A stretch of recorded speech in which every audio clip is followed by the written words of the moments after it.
سمجھیں ہر ایک چیز کو در حقیقت، دے دے الہی وہ نور بصیرت۔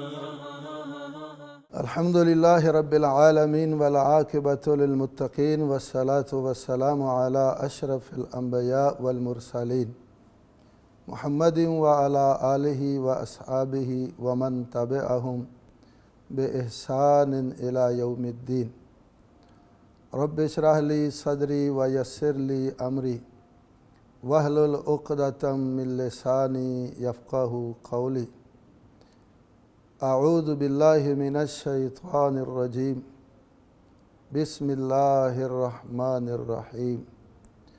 وما امروا الا لیعبدوا اللہ مخلصین لہ الدین حنفاء ویقیموا الصلاۃ ویؤتوا الزکاۃ وذلک دین القیمہ۔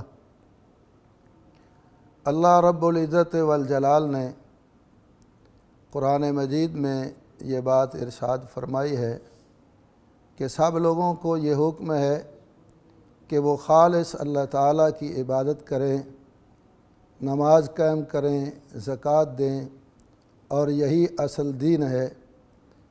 دین اسلام کے اندر اخلاص کی بہت زیادہ اہمیت ہے۔ اللہ تعالیٰ نے پہلی امتوں کے لوگوں کو بھی اور اس امت کے لوگوں کو بھی یہ حکم دیا ہے کہ جو عمل کریں وہ خالص اللہ تعالیٰ کی رضا کے لیے کریں، اس کو راضی کرنے کے لیے کریں، اور اس میں اخلاص ہو۔ یہی وجہ ہے کہ اللہ تعالیٰ نے قرآن مجید میں ایک سورت نازل فرمائی ہے جس کا نام ہی سورہ اخلاص ہے۔ یہ پوری سورت جو ہے اللہ تعالیٰ کی خالص توحید کو بیان کرتی ہے، اور اس میں توحید کو اس انداز سے کھول کر بیان کر دیا گیا ہے کہ یہ سورت جو ہے چھوٹی ہونے کے باوجود 10 پاروں کے برابر قرار دی گئی ہے۔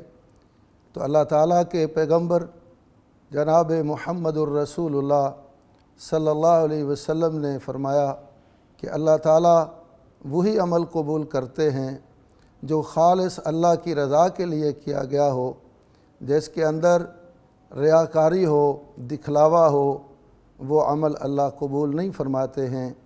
ایک آدمی نے نبی کریم صلی اللہ علیہ وسلم سے سوال کیا کہ ایک آدمی جہاد کرتا ہے اور 2 چیزوں کا اس کے ذہن کے اندر تصور ہے، وہ اجر بھی چاہتا ہے اور شہرت بھی چاہتا ہے، ما لہ، اسے کیا ملے گا؟ تو نبی کریم صلی اللہ علیہ وسلم نے فرمایا اسے کچھ بھی نہیں ملے گا، اور ساتھ یہ وضاحت فرمائی کہ ان اللہ لا يقبل من العمل الا ما کان لہ خالصا وابتغی بہ وجہہ۔ اللہ تعالیٰ وہی عمل قبول کرتے ہیں جو اس کی رضا کے لیے کیا گیا ہو، اس کے ساتھ اخلاص کے لیے کیا گیا ہو، اور اللہ تعالیٰ کی رضا مقصود ہو۔ تو نبی کریم صلی اللہ علیہ وسلم کی سنت اور سیرت سے یہ پتہ چلتا ہے کہ قرآن و حدیث کے دلائل سے بھی یہ بات واضح ہوتی ہے کہ اخلاص کی بہت زیادہ اہمیت ہے۔ کوئی عمل اخلاص کے بغیر قبول نہیں ہوتا ہے۔ تو اس ضمن میں اخلاص کے کچھ فوائد کا ذکر ہے، جن میں سے پہلا فائدہ یہ ہے کہ جو آدمی اخلاص کے ساتھ کوئی کام کرے گا اللہ تعالیٰ کی اسے محبت نصیب ہوگی۔ نبی کریم صلی اللہ علیہ وسلم نے فرمایا ایک آدمی اپنے گھر سے روانہ ہوا، اللہ تعالیٰ نے رستے میں ایک فرشتے کو بٹھا دیا۔ اس نے سوال کیا کدھر جا رہے ہو؟ کہنے لگا میں فلاں بستی میں جا رہا ہوں۔ کیا کام ہے؟ فلاں آدمی کو ملنے کے لیے جا رہا ہوں۔ اس کا کوئی انعام احسان ہے؟ نہیں۔ اس سے کوئی اور کام ہے؟ نہیں، صرف اللہ تعالیٰ کے لیے میں اس سے محبت کرتا ہوں اور اس کے لیے میں اس سے ملنے کے لیے جا رہا ہوں۔ تو وہ فرشتہ کہتا ہے کہ میں اللہ تعالیٰ کی طرف سے پیغام رساں ہوں، تو تجھے یہ بشارت ہے کہ جس طریقے سے تو اس کے ساتھ اللہ کے لیے محبت کرتا ہے تو اللہ بھی تیرے ساتھ محبت کرتے ہیں۔ ایک اور حدیث میں نبی کریم صلی اللہ علیہ وسلم نے دو باتوں کا تذکرہ فرمایا ہے کہ جو آدمی من زار اخ اللہ فی اللہ، جو آدمی اپنے بھائی کی زیارت کرتا ہے اللہ تعالیٰ کی رضا کے لیے، یا مریض کی بیمار پرسی کرتا ہے اللہ تعالیٰ کی رضا کے لیے، اللہ تعالیٰ کی طرف سے اسے انعام یہ ملتا ہے کہ اللہ تعالیٰ راضی ہو کر اس کے لیے یہ اعلان کرتے ہیں کہ طبتا و تابا ممشاکا، اللہ تعالیٰ کی طرف سے اس کے لیے یہ اعلان ہوتا ہے طبتا و تابا ممشاکا و تبوأت من الجنت منزلا، یہ تیرا جانا، یہ تیرا چلنا، یہ بڑا مبارک ہے، اور تو نے اس عمل کے ذریعے جنت میں اپنا گھر بنا لیا ہے۔ تو اخلاص کے ساتھ کیا ہوا عمل اللہ تعالیٰ کی رضا کا ذریعہ بھی بنتا ہے، اور انسان کے مبارک ہونے کا سبب بھی ہے، اور جنت میں یہ مقام بنانے کا ذریعہ بھی ہے۔ اور یہی اخلاص ہے جس کی وجہ سے اللہ تعالیٰ انسان کی دنیا کے اندر جو مصیبتیں اور پریشانیاں ہیں اللہ وہ بھی دور فرما دیتے ہیں۔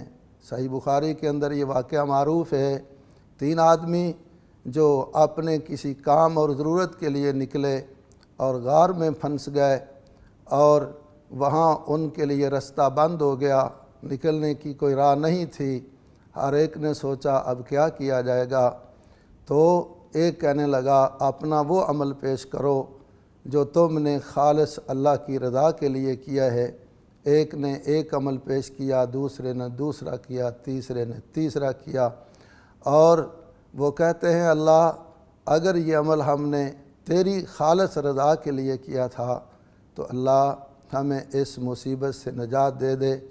تو ایک آدمی نے اپنا عمل پیش کیا، والدین کی خدمت پیش کی، تو اللہ تعالیٰ نے پتھر کو کہا کہ تھوڑا سا رستہ بنا دے، تھوڑا سا رستہ بن گیا، روشنی آنے لگی۔ دوسرے آدمی نے یہ عمل پیش کیا کہ میرے پاس ایک مزدور تھا، اس نے مزدوری کی چھوڑ کے چلا گیا، وہ آیا ڈھب لینے کے لیے، اس کی مزدوری کا اس میں بہت سارا اضافہ ہو چکا تھا، تو سارے کا سارا لے گیا، اس نے کوئی چیز مجھے نہیں دی، اور خالص میں نے اللہ تیری رضا کے لیے یہ عمل کیا ہے۔ اللہ یہ عمل میں نے اگر تیری خالص رضا کے لیے کیا ہے تو نکلنے کا رستہ بنا دے، تو اور رستہ بن گیا۔ اور تیسرے آدمی نے بھی عمل پیش کیا کہ میں نے گناہ چھوڑا تھا تیری خاطر، تو اللہ تعالیٰ نے وہاں سے نکلنے کا رستہ بنا دیا۔ یہ اتنی بڑی مصیبت جہاں دنیا کے سارے جواب دے چکے تھے، یہ اخلاص کی برکت سے اللہ تعالیٰ نے ان کو نجات دے دی۔ اور اخلاص کا ہی یہ نتیجہ ہے کہ جو آدمی خالص اللہ کی رضا کے لیے کلمہ پڑھتا ہے، نبی کریم صلی اللہ علیہ وسلم سے سوال ہوا کہ آپ کی شفاعت کا کون حقدار ہوگا، تو نبی کریم صلی اللہ علیہ وسلم نے فرمایا اسعد الناس بشفاعتی یوم القیامت، جس نے اخلاص کے ساتھ کلمہ توحید جو ہے اس کا اقرار کیا، وہ قیامت کے دن میری شفاعت کا حقدار ہوگا۔ اور اخلاص کی ہی یہ برکت ہے، اور اس کا یہ صلہ ہے، اور اس کا ہی یہ فائدہ ہے کہ آدمی خلوص نیت سے جس کام کا ارادہ کر لے اور وہ کام کسی وجہ سے نہ کر سکے، تو اللہ تعالیٰ اس کا اسے پورا اجر اور صلہ عطا فرماتے ہیں۔ اس کے لیے نبی کریم صلی اللہ علیہ وسلم کا یہ فرمان جو ہے ہمارے لیے بہت ہی واضح فرمان ہے، اور اس میں ہمارے لیے بہت بڑی رہنمائی ہے کہ آپ صلی اللہ علیہ وسلم نے فرمایا ایک آدمی گھر سے وضو کرتا ہے اور جماعت کے ارادے سے باجماعت نماز پڑھنے کے لیے گھر سے نکلتا ہے اور مسجد پہنچتا ہے، جماعت ہو چکی ہے، تو اللہ تعالیٰ اس کے اس اخلاص کی وجہ سے اس کو جماعت کے برابر ثواب عطا کرتے ہیں۔ اور نبی کریم صلی اللہ علیہ وسلم نے فرمایا کہ جو آدمی جہاد کی نیت کرتا ہے، اللہ تعالیٰ کے راستے میں شہادت کی نیت کرتا ہے، اور اگر اسے موقع نہیں ملتا اور وہ اپنے اس مقصد میں خالص ہے، اللہ کو پتہ ہے کہ اسے موقع ملا تو یہ ضرور جہاد کے لیے نکلے گا، شہادت کے لیے تیار ہوگا۔ تو نبی کریم صلی اللہ علیہ وسلم نے فرمایا قیامت کے دن اللہ تعالیٰ اسے شہداء کے برابر درجہ عطا فرمائیں گے، وَلَوْ مَاتَ عَلَى سَرِيرِهِ، اگرچہ وہ اپنی چارپائی پہ اسے موت آئے۔ تو نبی کریم صلی اللہ علیہ وسلم نے اس خالص عمل کے صلے میں یہ بتایا کہ اسے شہادت کے برابر درجہ ملے گا۔ اسی طریقے سے ایک انسان جو نیکی کا ارادہ کرتا ہے کسی کو دیکھ کر اور عزم مصمم ہے، اس کا پختہ ارادہ ہے، تو اللہ تعالیٰ اس کے عمل نہ کرنے کی وجہ سے بھی اس کو صلہ عطا کر دیتے ہیں۔ نبی کریم صلی اللہ علیہ وسلم نے دو آدمیوں کی مثال بیان فرمائی کہ ایک آدمی، اس کو اللہ تعالیٰ نے علم بھی عطا کیا ہے اور اللہ تعالیٰ نے اسے مال بھی دیا ہے، تو علم کے مطابق وہ مال کو اللہ کے راستے میں خرچ کرتا ہے۔ اور دوسرا وہ آدمی جس کے پاس علم تو ہے لیکن مال نہیں ہے، تو وہ دل کے اندر یہ خواہش کرتا ہے اللہ اگر تو مجھے مال عطا کرے تو میں اس طرح تیرے راستے میں خرچ کر کے اس طرح اچھا معاملہ کروں گا جس طریقے سے یہ خرچ کر رہا ہے۔ تو اللہ تعالیٰ کو پتہ ہے کہ اگر میں نے اس بندے کو مال دے دیا تو یقیناً یہ خرچ کرے گا، تو اللہ تعالیٰ اس بندے کو اس علم کے مطابق اتنا ہی اجر عطا کر دیتے ہیں جتنا اس آدمی نے اللہ کے راستے میں مال خرچ کر کے حاصل کیا تھا، حالانکہ اس نے کچھ بھی خرچ نہیں کیا۔ اور اسی طریقے سے ایک آدمی کو اللہ تعالیٰ نے جو ہے وہ علم تو اس کے پاس نہیں ہے، مال ہے، اور وہ مال کو غلط راستے میں خرچ کرتا ہے، گناہوں کے کاموں میں خرچ کرتا ہے۔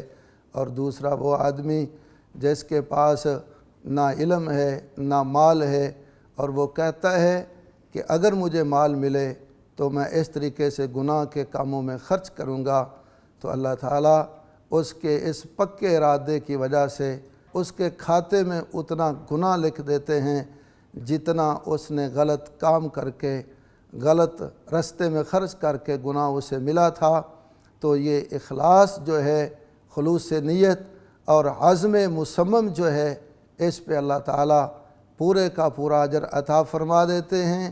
اگر عزم مصمم نیکی کا ہے اور پختہ ارادہ ہے تو اللہ تعالیٰ اس کا پورا صلہ اور اجر عطا کرتے ہیں، اور اگر گناہ کا ارادہ ہے اور وہ پورے کوشش کرتا ہے گناہ کرنے کی اور وہ کسی وجہ سے نہیں کر سکتا، تو اس عزم مصمم کی وجہ سے وہ گناہ کا حقدار بن جاتا ہے۔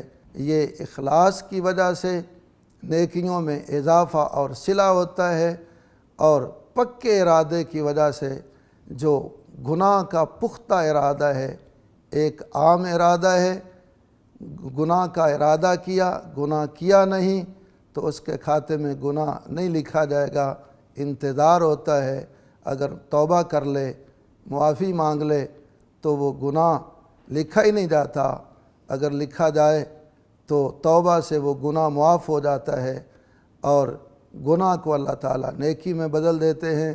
جیسے اللہ تعالیٰ کا فرمان ہے اِلَّا مَن تَابَ وَآمَنَ وَعَمِلَ عَمَلًا صَالِحًا فَأُولَٰئِكَ يُبَدِّلُ اللَّهُ سَيِّئَاتِهِمْ حَسَنَاتٍ وَكَانَ اللَّهُ غَفُورًا رَحِيمًا۔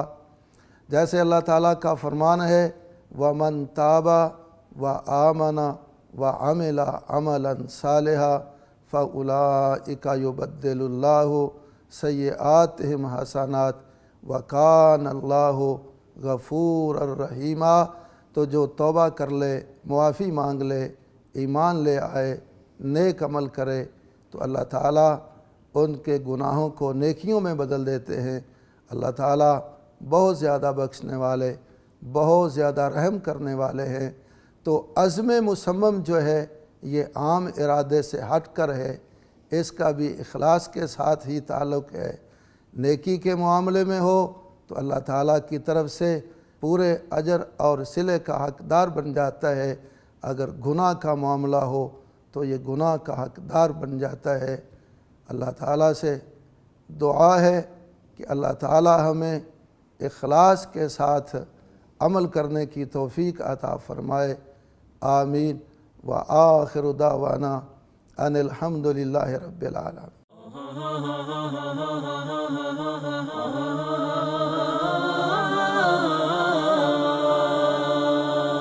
سمجھیں ہر ایک چیز کو در حقیقت، دے دے الہی وہ نور بصیرت۔